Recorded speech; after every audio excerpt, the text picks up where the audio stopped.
Now let's head to Philadelphia for our special live coverage of the Democratic National Convention. ABC 7's Haley Wilgus joins us from the Wells Fargo Center with more on this busy first day. Haley? Scott, wow, what a day. We started early in the morning with that Florida delegation breakfast, and it was pure madness breaking out there. And then we ended the day with Bernie Sanders, who just wrapped up his speech moments ago, a very spirited speech. It actually took him several minutes, probably about 3 minutes of applause before he was able to actually start his speech. His supporters are here, and they are strong. They are still showing their support.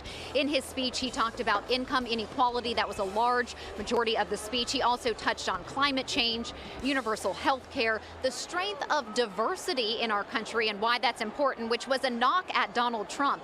And then he also mentioned something interesting, that the Democratic Party, as they were forming their platform, there was a, quote, coming together, we're assuming, between the Clinton camp and the Bernie Sanders camp to find that common ground. He mentioned many times that he is working to elect Hillary Clinton, and he wants his supporters to do the same thing. And although some are upset about this division within the party, he thinks it's actually a good thing. It's just part of the democratic process. And many we talked to felt the same way, including our Florida Democratic Party chairwoman. We have a group of people who are leaders who have very strong opinions. It was messy. That's what coming to understanding and agreements is, and that's what makes this party so neat, is that we have these discussions. These discussions are tolerated. We can get upset with each other. We can have a family fight, but we are going to be together. And together is what Bernie Sanders wants his supporters to do with the Hillary Clinton supporters. He mentioned many times her name and said that he was going to be voting for her and helping her get elected.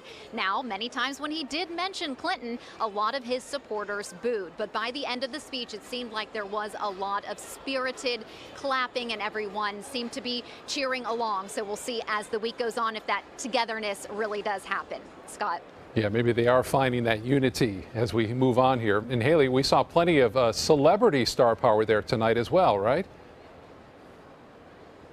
That is right. We actually walked past actress Shailene Woodley in the crowd, and then right after that, Demi Lovato gave a personal testimony about some of her struggles, and then that ended in a performance. Also, Eva Longoria spoke as well.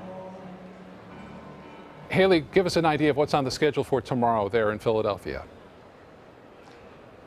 Well, a big speaker tomorrow, former President Bill Clinton. And then there is the roll call, which should be interesting because those Bernie supporters are expected, those delegates, they plan to put in their vote for Bernie Sanders. And he mentioned during his speech that he's looking forward to them marking their votes tomorrow during that roll call. So we expect a spirited event tomorrow night. Scott? Once again.